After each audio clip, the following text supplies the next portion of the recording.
खुदावंद आपके साथ हो, आपके साथ भी हो। इंजील मुकद्दस मुकद्दस लूका के मुताबिक। ऐ खुदावंद तेरी तमजीद हो।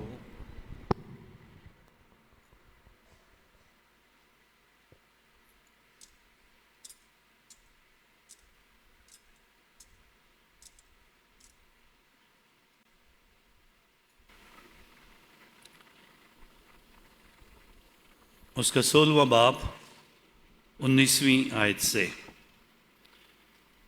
एक दिन यीशु ने फरीशियों से कहा, एक दौलतमंद आदमी था जो अरगवानी और महीन कपड़े पहनता और हर रोज ऐशो इशरत करता था।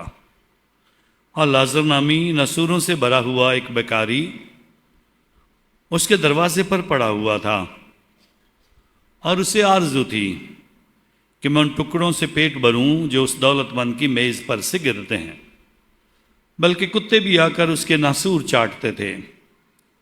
और ऐसा हुआ कि वो बेकारी मर गया, और फरिश्तों ने उसे ले जाकर इब्राहिम की गोद में पहुंचा दिया।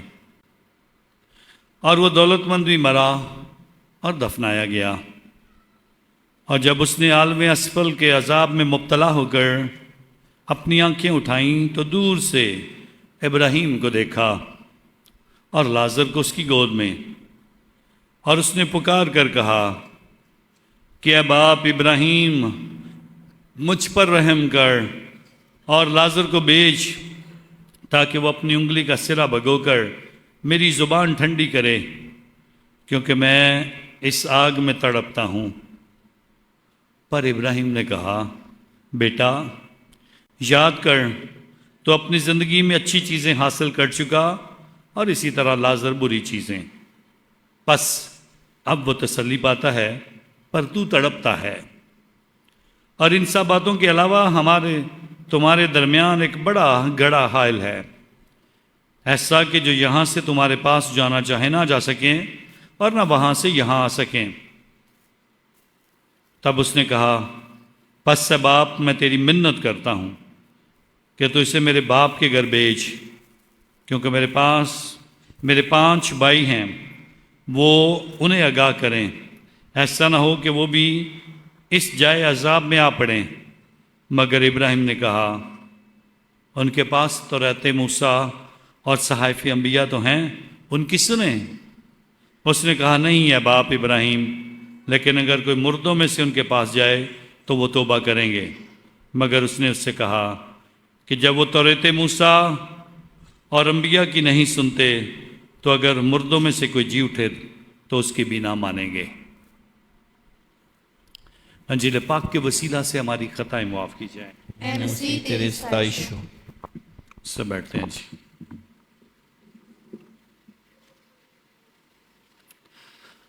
असूली तौर पर आज हमारी कन्वेंशन का 3रा दिन है, और खुदा के हम शुक्रगुजार हैं कि 2 दिन बड़े खूबसूरत से अंदाज के साथ गुजरे हैं। और आज 3रे दिन इतवार की सुबह की इबादत में हम शरीक हैं, और खुदावंद के हुज़ूर शाम को भी ये सिलसिला जारी रहेगा, और हमारी कन्वेंशन शाम के वक्त में खुदावंद के हुज़ूर एक बड़ी इबादत के साथ ख़त्म होगी। सो आज लतूरी तौर पर हम साल के दौरान आम इतवारों में से 26वें इतवार की तलावतें जब सुनते हैं, तो ये अमीर शख्स और लाजर की कहानी जो है, इसकी तमसील आज हम सुनते हैं। कई बार इस तमसील को हम पढ़ चुके हैं, सुन चुके हैं, बचपन से सुन रहे हैं। आज कोशिश करते हैं कुछ इसके भेद खोलने की, ताकि जिससे हमें कुछ तसल्ली मिले, कुछ जानने का मौका मिले, कुछ हमारी समझ में इजाफा हो, और हम खुदा के कलाम के इस भेद पर गौर कर सकें। कलाम के वसत को समझने के लिए 2 सवाल आप सबके सामने रखना चाहूँगा। अमीर शख्स ने ऐसा क्या किया है कि वो जहन्नम में चला गया, और गरीब लाजर ने ऐसा क्या किया है कि वो जन्नत का वारिस बन गया है? ये सवाल आप सबसे लिए। आपसे 3रा सवाल ये करना चाहता हूं, आप सोच समझ कर बताइएगा, आप अमीर हैं कि गरीब हैं? ताकि ये भी अंदाज़ा हो जाए कि कहीं ये बातें ही और ये फैसला ही हमारे लिए रुकावट ना बन जाए कि हम जन्नत में जाएंगे कि जहन्नम में जाएंगे, हम कहाँ पे होंगे। सो ज़रूर सोचिएगा और फैसला कीजिएगा कि आप अमीर हैं कि गरीब हैं। खुदा के हुजूर आज के इस कलाम को समझने से पहले एक शख्स की कहानी सुनाना चाहता हूं जो मर जाता है और मरने के बाद आसमान के ऐवानों में जाता है और उसके बाद मुकद्दस पतरस के सामने पेश किया जाता है और कहा जाता है इसका हिसाब करो, पता लगाओ, इसे जन्नत में जाना है कि जहन्नम में जाना है। सो किताबें खोली गईं और बहुत ढूंढा गया, लेकिन उसका नाम किताब हयात में नहीं था। और पतरस ने ऐलान किया, जा उस जहन्नम में चला जा, क्योंकि तेरा नाम किताब हयात में नहीं है। और ये शख्स गुस्से में आ गया और जोर जोर से चलाना और पुकारना शुरू कर दिया, मैंने तो जिंदगी में कुछ नहीं किया है, मैंने तो कोई बुरा काम नहीं किया है, मैंने जिंदगी में कुछ नहीं किया है, इसके लिए मुझे क्यों जहन्नम में भेज रहे हो। सो पीछे से खुदावन की आवाज आती है, इसीलिए तो भेज रहे हैं क्योंकि तूने जिंदगी में कुछ नहीं किया है। सो कभी कभी हम सोचते हैं हमने बहुत कुछ कर रहे हैं, लेकिन वो खुदा के नज़दीक कुछ भी नहीं होता है। सो इसको भी समझने की कोशिश करते हैं, क्योंकि ये अमीर शख्स भी यही सोचता था, मैंने कुछ नहीं किया, ना मैंने लाजर को बुरा भला कहा है, ना मैंने उसको मार के अपने घर के सामने से उठाया है, ना मैंने उसके साथ बदतमीजी की है, ना मैंने इसको उठवा के अपने लोगों से मारा है, मैंने तो उसके लिए कुछ नहीं किया है, अब मैं जहन्नम में क्यों हूं। सो हमें सोचने की जरूरत है। स्वयं आज की इस कलाम की इस तमसील की गहराई में जाने की कोशिश करते हैं, जिसकी एक एक लफ्ज और एक एक जो लाइन है उसमें बुनियादी तौर पर बहुत सारी बातें वाज़िया तौर पर हमारे सामने पेश की गई हैं कि हम इन बातों को जानें, समझें क्या है। यूनानी जुबान में जब इस कलाम को पढ़ा जाता है तो इस कलाम की वुसअत को बयान करने के लिए जो पहली लाइन बयान की गई है कि एक दौलतमंद आदमी था, अरगवानी और महीन कपड़े पहनता, ये अल्फाज उसके अमीर होने को वाज़िया करते हैं। अरगवानी पोशाक बादशाहों की है, महीन कपड़े जो खूबसूरत कढ़ाई वाले कपड़े हैं जिस पे काम हुआ होता है वो वाले कपड़े हैं। हर रोज बादशाहों की तरह के कपड़े पहनना, खुदा के हुजूर हर रोज ऐशो इशरत की जिंदगी गुजारना, हर रोज दावत करना, हर रोज अच्छा खाना खाना, हर रोज एक बड़ा ज़ियाफत का एहतमाम करके अपने दोस्तों और अहबाब को बुलाना, इस शख्स का क्या गुनाह है जो उसे जहन्नम तक ले गया है। इस शख्स की कौन सी गलती है जिसे जहन्नम तक घसीट के ले गई है। सो ये गलती जानने की कोशिश करते हैं, वो गलती कौन सी है। क्या अच्छे कपड़े पहनना गलती है? खूबसूरत लिबास पहनना गलती है? अमीर होने के नाते से क्या जब कोई अच्छे कपड़े पहनता है तो वो बुरा है? नहीं। बुरा क्या है? आप भी शादी ब्याहों पे अच्छे कपड़े पहन के जाते हैं, इतनी तैयारी करते हैं, कभी कभी हम दुल्हन से भी ज्यादा तैयार होते हैं, दुल्हा से भी ज्यादा तैयार होते हैं, शायद कई लोग उनसे भी ज्यादा अच्छे कपड़े पहन कर जाते हैं। गलती कहां पे होती है? सो गलती की वजह ढूंढने की कोशिश करते हैं, जहां पे हमारी गलती भी होती है और आज इस शख्स से भी गलती हुई है। सबसे पहली बात, हर रोज दावत करना। इस अमीर शख्स ने हर रोज दावत करके एक बड़ा गुनाह किया है, क्योंकि खुदा ने 7 दिनों में से एक दिन अपने लिए कहा था 7वें दिन सब्बत के दिन का वो हैं जो कलीसिया की तरफ से, खुदा की तरफ से मुकर्रर किए गए हैं। अगर आप वो हुक्म तोड़ते हो तो गुनाह करते हो, जिनमें 10 हुक्म हैं। कलीसिया के 5 हुक्म हैं। आप अगर तोड़ते हो, गुनाह करते हो, और गुनाह करके आप जहन्नम के वारिस बन जाते हो। दूसरा है सिन ऑफ ओमिशन। वो गुनाह, वो गलती, वो माहौल और वो वाकया जब हम किसी ऐसी जगह पर खड़े होते हैं जहां पर हम कुछ कर सकते थे और हमने कुछ नहीं किया। अजीज रिश्तेदार बीमार थे, मदद कर सकते थे उसके ऑपरेशन में, नहीं किया। सो बुनियादी तौर पर जब कोई मुसीबत, जब कोई दुख, जब कोई तकलीफ, जब कोई कर्जे में पड़ा हुआ है और हमारे सामने है, और अगर किसी के ऊपर कोई बुरा वक्त आता है, अगर हम मदद कर सकते हैं तो नहीं करते हैं, तो ये वाले गुनाह भी हमें जहन्नम में लेके जाते हैं। सो इस शख्स ने खुदा के हुक्म को भी तोड़ दिया, सब्बत को भी, और गरीब लाजर जो उसके दरवाजे के ऊपर पड़ा है उसकी मदद उसे करनी थी, नहीं की है। महीन कपड़े, अरगवानी पोशाक फिर क्या माने रखती है।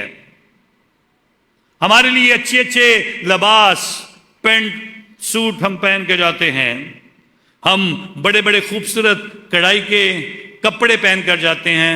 हम कहां पर पहचाने जाते हैं? जब खाने की आवाज आती है, खाना लग गया जाए ना, फिर कौन से कपड़े, कैसी हमारी शख्सियत, कैसे हम हैं, वो जाहिर हो जाता है अंदर से आप क्या हो, अंदर से हम कैसे हैं। हमारी सारी खूबसूरती निकल आती है बाहर जब कोई हमारी प्लेट को देखता है, जब कोई हमारे खाने के अंदाज को देखता है, सब कुछ निकल आता है, पता चल जाता है। अमीर शख्स कैसे खाना खाता है आपको अंदाजा होना चाहिए। पकड़ते हैं एक गोश्त का टुकड़ा, 2 बाइट लगाई, फेंक दिया। ये कुत्तों के लिए और गरीबों के लिए फेंका जाता था, और ये अमीर शख्स लाजर के लिए ये भी नहीं फेंकता है। ये खाने का गुनाह है एक। और हम मसीह ईमानदार जब कोई शादी में दाखिल होते हैं, जाते हैं, जिसका ज्यादा न्योंदरा देना हो, पैसे देने हो, तो उसका गुस्सा, पैसे तो देने ही देने हैं, गुस्सा हम खाने पे निकालते हैं, खुद बीमार होने के लिए और खाना जाया करने के लिए। हम भी इसी तरह खाते हैं, थोड़ा सा कहो फेंक दो, थोड़ा सा कहो फेंक दो, हम खाना जाया करते हैं। बर्बादी होती है, गरीबों का इस्तेसाल होता है, और दुनिया में सबसे ज्यादा खाना जो है वो अमीर लोग खा खा कर जाया करते हैं। खाना तो उतना ही है जितना हमारा पेट है, जितना मैदा इजाजत देता है, जितने से हम खुदावन के हुजूर सेटिस्फाइड हो सकते हैं। सो इसलिए कुछ गुनाहों का आपको अंदाजा हो गया है। इस अमीर शख्स ने सब्बत को तोड़ा है, एक मदद करने कर सकता था, नहीं की है, और यही बातें उसे जहन्नम में ले गई। और आप भी अगर ऐसा नहीं करते हो तो कहां जाओगे, खुद अंदाजा कर लेना और फैसला कर लेना। लाजर ने ऐसा क्या किया है? लाजर ने ऐसा क्या किया है कि वो जन्नत का वारिस हो गया है? पूरा हफ्ता तो मैं इस पे सोचता रहा, ये लाजर कौन सा है? आया वो मरियम मार्ता का रिश्तेदार भाई है, वो वाला जो यीशु के बड़े करीबी हैं, या कोई और है? और अगर ये वो नहीं है तो ये नाम यीशु के लिए कितना जरूरी है, इससे यीशु की मोहब्बत लाजर के लिए कितनी है। वो चाहे वो वाला लाजर नहीं है, ये लाजर तो है, लेकिन ये नाम यीशु के जहन में है। अमीर शख्स को उसने कोई नाम नहीं दिया, लेकिन लाजर को नाम दिया, और लाजर के नाम का मतलब है खुदा मेरा मददगार है। लाजर के नाम का मतलब है खुदा मेरा मददगार है। और ये लाजर, जब हम यूनानी तर्जमे के साथ खुदावन के कलाम को पढ़ने की कोशिश करते हैं तो उसमें बताया गया है ये लाजर चल नहीं सकता है, लागर है। इसे कोई उठाकर रात को ले जाता है और फिर यहां सुबह इस अमीर शख्स के दरवाजे पे छोड़ जाता है। और इतना लागर है, लाचार है कि इसके टांगों के ऊपर जख्म है, और जख्म ऐसे हैं कि कुत्ते भी आकर उसके नासूर चाटते हैं। जरा बोलना पसंद करेंगे, कुत्ते भी आकर उसके नासूर चाटते हैं। कुत्ते भी आकर उसके नासूर चाटते हैं। नासूर जख्मों को कहते हैं। जख्मों को आकर कुत्ते जो हैं वो चाट रहे हैं। दो बातों को यहां अलग-अलग समझने की कोशिश करते हैं। पहले लाजर को कोई ला के छोड़ देता है इस अमीर शख्स के घर के दरवाजे के ऊपर, इस उम्मीद के साथ कि ये अमीर शख्स कुछ ना कुछ तो लाजर को देगा, कि लाजर जो है वो जिंदा रहेगा। लाजर जो है वो कुछ ना कुछ इसकी मदद से अपनी जिंदगी में कुछ आगे कुछ कर पाएगा। लाजर क्यों जन्नत का हिस्सा बना है? लाजर ने कोई गलती नहीं की है। लाजर ने अमीर शख्स को बुरा भला नहीं कहा है। लाजर खुदा के खिलाफ नहीं बोला, मुझे तूने ऐसा कर दिया है, मैं जख्मी भी हूं, मैं चल भी नहीं सकता हूं, मैं बीमार हूं, मैं गरीब हूं। इसके लिए उसने खुदा से कोई गिला नहीं किया है। सो जो लोग गिले करते रहते हैं, जो अपनी बीमारियों से परेशान रहते हैं, जो अपने जख्मों की वजह से परेशान रहते हैं, जो कभी अपनी मुश्किलात की वजह से परेशान होते हैं, ये बात जहन में रखो, अगर आप खुदा के खिलाफ बोलोगे फिर जहन्नम में चले जाओगे। अगर आप खुदा के खिलाफ जाओगे फिर जहन्नम में चले जाओगे। कभी भी किसी को बुरा ना कहो। और इस शख्स ने, लाजर ने, ना अमीर को बुरा कहा है ना खुदा को कुछ कहा है, बल्कि जो कुछ भी है उसी में शुक्रगुजारी करते हुए अपनी जिंदगी गुजारी है। तीसरी बात, कुत्ते आकर उसके नासूर चाटते हैं। यह बेबसी का आलम है या कुछ और है? क्या सोच रहे हैं आप? किसी की बेबसी इतनी है कि उस कुत्ते आकर उसके जख्म चाट रहे हैं। यह बेबसी नहीं है, बल्कि आपको अंदाजा होना चाहिए, जब भी कुत्ता जख्मी होता है तो वह अपने जख्मों को अपनी जुबान से चाटता है। और यह बात बताने का मकसद क्या है? अमीर शख्स लाजर पर रहम नहीं कर रहा, कुत्ते लाजर पर रहम कर रहे हैं, उसके जख्म चाट रहे हैं। जिस तरह हमारे जख्म ठीक हो जाते हैं, खुदा हमारे इस थूक से, इस लबलबे से लाजर के जख्म जो है वो ठीक कर दे। इसलिए कुत्ते जो है वो उसके जख्म चाट रहे हैं। कुत्ते लाजर पर रहम कर रहे हैं, लेकिन अमीर शख्स लाजर पर रहम नहीं कर रहा है। सो खुदा के हुजूर इस बात को हमें समझने की जरूरत है, जानने की जरूरत है, किस तरह से हम इस कलाम की वसत में जा सकते हैं। स्वयं ये जानने की कोशिश करते हैं और इसके बाद क्या होता है। खुदा के हुजूर अमीर शख्स का रवैया हमने देख लिया, लाजर का रवैया देख लिया और कुत्तों के रवैये को देख लिया।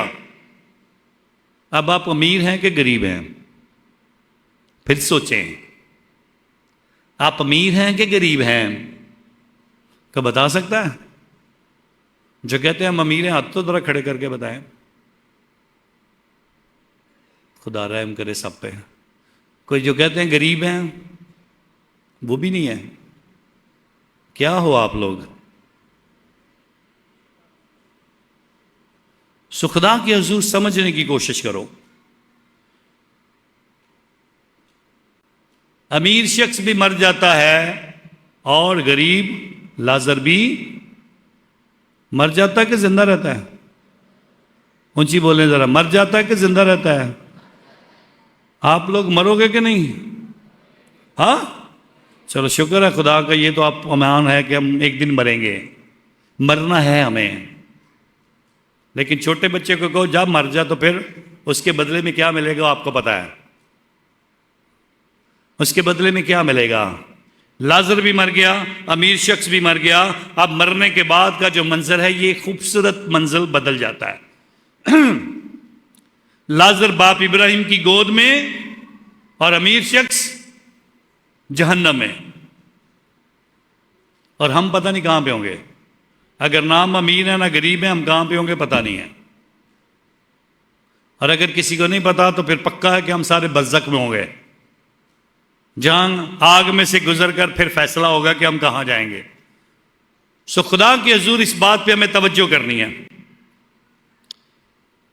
लाजर बाप इब्राहिम की गोद में है। बाप इब्राहिम की गोद कैसी है?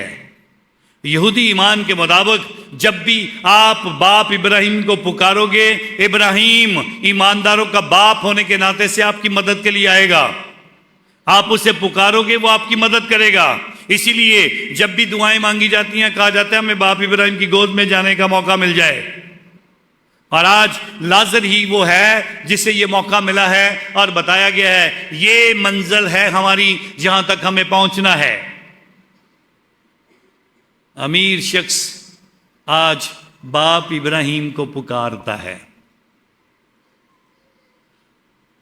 अपनी तब्दीली के लिए नहीं, अपनी जगह की तब्दीली के लिए भी नहीं, बल्कि एक बार फिर लाजर को बाप इब्राहिम की गोद में देखकर ये जरूर वाजिया कर देता है कि जो मेरे दरवाजे के ऊपर पड़ा हुआ था उसका नाम लाजर है। कहता है बाप इब्राहिम लाजर को भेज। तो इसका मतलब यह है अमीर शख्स को लाजर का पता है, लेकिन उसकी मदद नहीं करना चाहता। हमें भी एक दूसरे का पता होता है लेकिन हम मदद नहीं करते हैं। हमें एक दूसरे का एहसास होता है लेकिन मदद नहीं करते हैं। हमें एक दूसरे के दुख का पता होता है लेकिन हम मदद नहीं करते हैं। हम एक दूसरे की मुसीबत को जानते हैं, मदद नहीं करते हैं। बाप इब्राहिम लाजर को भेज। गलती कहां पे है? यहां पर भी उसकी मगरूरी, उसका घमंड, उसका जो प्राउड होना है वो सबके सामने वाजिया हो गया। अमीर शख्स आज भी आग में जलता हुआ भी अपनी तब्दीली नहीं चाह रहा, बल्कि आज भी इब्राहिम से मांग रहा है बाप इब्राहिम लाजर को भेज, जो अपनी उंगली का सिरा भगोकर लाए। आज भी मेरे लिए ये गरीब लाजर ही है, आज भी मेरे लिए ये गुलामों की तरह है, आज भी ये खिदमत का काम लाजर करे। इसलिए उसमें आज भी उसको नौकर की तरह देखता है।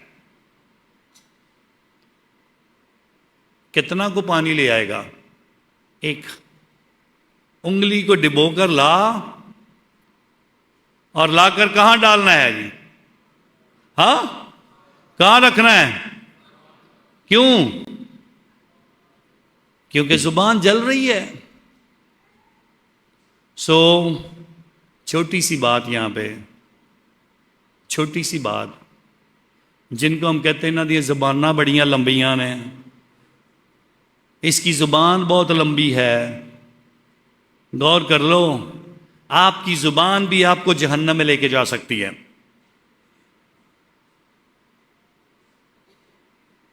हमने इस घर में रिश्ता नहीं करना इस लड़की की, तो जुबान ही बहुत लंबी है, ये हम ही बोलते हैं। किसी की जुबानें मापने से पहले बेहतर है अपनी जुबान को माप लो। और अगर आप किसी की मदद नहीं कर सकते हो, सो आपकी जुबान किसी के लिए तसल्ली का वसीला बनना चाहिए। डॉक्टर के पास जाते हो दवाई लेने के लिए, डॉक्टर सिर्फ आपसे बातें करता है। डॉक्टर आपको ब्लड प्रेशर चेक करते करते अभी सिर्फ बातें ही कर रहा है, और आपका आधा मर्ज खत्म हो जाता है, क्योंकि उसकी जुबान में वो तासीर है। और अगर आपकी ज़ुबान ठीक नहीं है तो ये आपकी ज़ुबान भी आपको जहन्नम तक लेके जा सकती है। आपकी ज़ुबान आपको जहन्नम तक लेके जा सकती है, क्योंकि सबसे बुरी यही है, सबसे बुरी ज़ुबान है, सबसे बुरी हमारे अंदर की सोच, हमारे दिल के ख्यालात, हमारे दिमाग में उभरने वाली सारे ख्यालात इस ज़ुबान से जाहिर होते हैं कि आप अंदर से क्या सोच रहे और क्या चल रहा है। सो मेरी ज़ुबान ठंडी कर दो, नहीं हो सकती, क्योंकि गड़ा हायल है। बहुत फर्क है जन्नत में और जहन्नम में, बहुत फासला है। यह फासला नहीं कोई तय कर सकता। सो इस बात पे गौर करने की जरूरत है, मेरी जुबान कैसी है, ये अच्छी हो जाए ताकि मैं जन्नत में जाने के काबिल हो जाऊं। बाप इब्राहिम अगर लाजर नहीं आ सकता, इसको मेरे घर में भेज दें। कितने भाई हैं मेरे? हाँ बोलें, कितने भाई हैं? और आपके घर में कितने कितने लोग हैं? लाजर को भेज। मेरे 5 भाई हैं, वो भी मेरी तरह यैश हैं, मेरी तरह के कपड़े पहनते हैं, मेरी तरह खुदा के हुक्मों का एहतराम नहीं करते, मेरी तरह दुआ नहीं करते, मेरी तरह खुदा के और इंसानों के खिलाफ हैं। अगर लाजर जाएगा तो मेरे भाई बदल जाएंगे, वो जन्नत में चले जाएंगे, जहन्नम में नहीं जाएंगे। आप सबका शुक्रिया जो आज इबादत के लिए आए हो। सिर्फ आपको कहना चाहता हूं, आप भी अपने घर वालों की फिक्र करें समीर शख्स की तरह।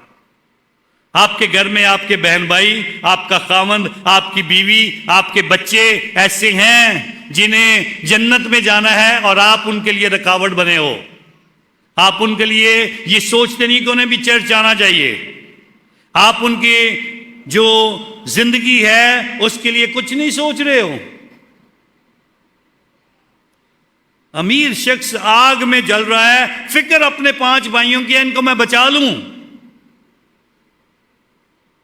और आपको अपने इस दुनिया में रहते हुए अपने बहन भाइयों के लिए, अपने खावन के लिए, अपने सास के लिए, अपने ससुर के लिए, अपने बुजुर्गों के लिए, अपने बच्चों के लिए और अपने खानदान के लिए हम नहीं सोच ये रखते हैं। क्या करें? नहीं हो सकता, लाजर नहीं जा सकता, क्या करें? बताया गया उनके पास कलाम है, साहिफ अंबिया हैं, मूसा के तौरेत के अल्फाज हैं उनके पास, खुदा के कलाम की मौजूदगी है। और कलाम की मौजूदगी, कलाम पढ़ना, इबादत करना, दुआ करना, इबादत में शरीक होना, अपने घर में दुआया माहौल रखना, खुदा के नाम को जलाल देना, ये हमारी जिम्मेदारी है। ये चीजें हमें जन्नत में लेके जाएंगी। लेकिन अगर आपके घर में ये सब कुछ नहीं हो रहा तो फिर आपको पता होना चाहिए क्या होगा। मेरे 5 भाई हैं, तौरेते मूसा और सहाइफ अंबिया तो उनके पास है, खुदा का कलाम भी उनके पास है, लेकिन वो नहीं पढ़ रहे। कलाम हमारी उर्दू जुबान में तर्जमा करके हमारे पास है, नहीं पढ़ रहे। इंग्लिश जुबान में पढ़ना चाहते हैं, नहीं पढ़ रहे।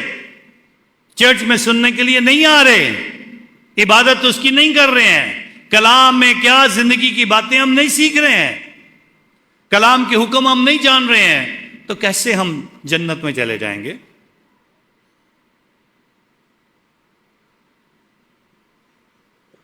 ऐ बाप इब्राहिम, अगर कोई मुर्दों में से जाएगा तो फिर वो ईमान ले आएंगे।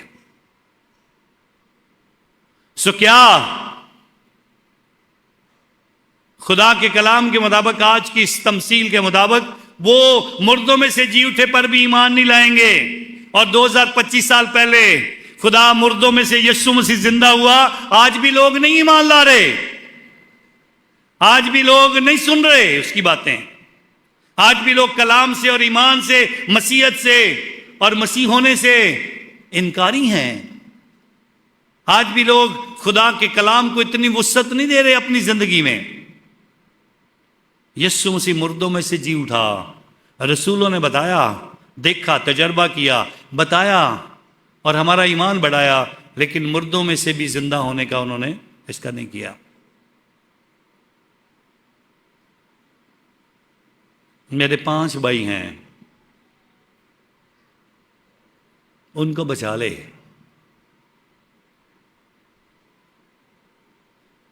सारे घर के लोगों को छांव देने के लिए एक दरख्त जो है उसको धूप में जलना पड़ता है। आपके घर में अगर कोई दरख्त होगा तो वो धूप में जलता है ताकि लोग उसकी छांव में बैठ सकें। वो खुद धूप में रहता है। ऐसे ही है कि नहीं? आप धूप में रहना चाहते हैं कि छांव में रहना चाहते हैं? हाँ, सो दरख्त जलता रहे। आपके घर से जो कोई बाहर के मुल्क में चला जाता है, वो बाहर पैसा कमाता है और हम पाकिस्तान में क्या करते हैं? हाँ, हम भी ऐशो इशरत करते हैं। कभी हमें फोन भेज दो, कभी आईफोन भेज दो, कभी एलईडी लेनी है, कभी घर की मरम्मत करनी है, कभी कोई बीमार कर लेते हैं, कभी कोई कहानी बना लेते हैं, कभी कोई कभी कुछ बहाने और कहानियां सुना सुना कर हम उनसे पैसे मंगवाते हैं। लेकिन कभी किसी ने उससे भी पूछा है कि तुझे क्या चाहिए? क्या छांव देने वाले दरख्त से कभी किसी ने पूछा है क्या तुझे पानी की भी जरूरत है कि नहीं जरूरत है? कभी तुझे भी हम खाद डाल दें, कभी थोड़ी सी जमीन जो पास पास है जड़ों के, उसको खोद के तुझे हवा दे दें, नीचे से ऑक्सीजन। ऐसे ही हम अपने रिश्तेदारों के साथ कर रहे हैं।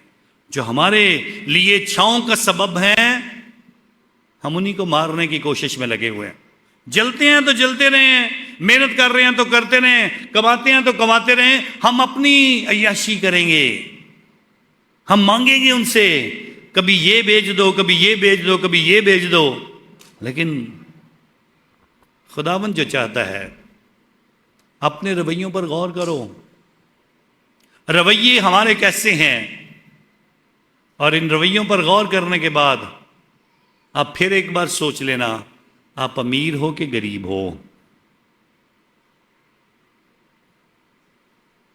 अमीर हो कि गरीब हो? हाँ ना, गरीब बनो, अमीर होना भी बड़ी बात है। खुदा अमीरों को भी बरकत देता है। खुदा दौलतमंदों के खिलाफ नहीं है। खुदा उन दौलतमंदों के खिलाफ है जिनकी दौलत उनकी आंखों में आ जाती है और उनकी आंखों में रोशनी खत्म हो जाती है, अंधेरा बढ़ जाता है और फिर उन्हें कुछ नजर नहीं आता है। जो दौलत इंसान को अंधा कर दे, जो दौलत इंसान को खुदा से दूर कर दे, जो दौलत किसी के काम नहीं आए, जो दौलत इंसानों की मुसीबत में उनका सहारा नहीं बनती है, वो दौलत खुदा को नापसंद है। अमीर लोगों से यीशु मोहब्बत करता है। अमीर खवातीन यीशु के ग्रुप में शामिल थी जो अपनी दौलत से उसकी खिदमत करती थी। अमीर शख्सों को खुदा मोहब्बत से देखता है, क्योंकि उनकी मोहब्बत और उनकी मेहनत जो है वो उनकी राह में रुकावट नहीं है, ईमान में रुकावट नहीं है। सो इसलिए गरीब होना के लिए मैं नहीं आपको कह रहा, अमीर बनो, शुक्र करो खुदा का। खुदा ने औलाद जैसी दौलत से नवाजा है, आपको ईमान जैसी दौलत से मालामाल किया है। खुदा ने जिंदगी में आपको हर बरकत दी है। 3 बार खाना आप खाते हो पेट भरकर, यह खुदा का शुक्र है। खराबी कहां पे आती है? जब रात हो जाती है, आप पिज्जा फड़ी ले आए हो, जिंगर बर्गर 2 ले आए हो, जब हम तीसरे के बाद चौथा और 5वां खाना ढूंढ रहे होते हैं, वो प्रॉब्लम बनती है, वो बीमारियां लाते हैं हम अपने आप के लिए। सो खुदा के हुजूर अमीर खुदा आपको इतना करे, इतनी बरकतें दे कि आप खुदा के हुजूर खुदा के हुक्मों के मुताबिक जिंदगी गुजारो। आपका दिलो दिमाग सब कुछ अमीर होना चाहिए, लेकिन आपके दिल में गरीबों के लिए ख्याल होना चाहिए। ये खुदा चाहता है, क्योंकि मुबारक हैं वो जो रूह के गरीब हैं। आपकी रूह के अंदर गरीबों के लिए एहसास होना चाहिए। वो खुदा पसंद करता है। अगर आप खुदा की बादशाही का हिस्सा बनना चाहते हैं। तो इसलिए परेशान ना हो। पूरी इबादत में अगर आपको ये नहीं समझ आई है, आप अमीर हो कि गरीब हो, तो फिर एक बार गौर करो, दोबारा ये लेक्चर जाके घर सुनना, ताकि शायद समझ आ जाए। दोबारा ये बातें गौर से सुनने की कोशिश करना। खुदा करे कि आप उसके हुक्मों के मुताबिक जिंदगी गुजारें, ना आप उसके बताए हुए हुक्म तोड़ें, और ना जो इंसानी तौर पर जो हमारी जिम्मेदारियां और हुक्म हैं, हम उनको भी तोड़े बगैर खुदा में जिंदगी पाने के काबिल बने, ताकि जिस दिन भी हम इस दुनिया को छोड़ें, हम बाप इब्राहिम की गोद में पाए जाएं। खुदा आप सबको बरकत दे, और यीशु मसीह आपके ख़ानदानों में अच्छी नेमतों से भर दे उनको, और हमेशा सारे खुदा उनमें तरक्की करते जाए, मसीह यीशु के नाम से।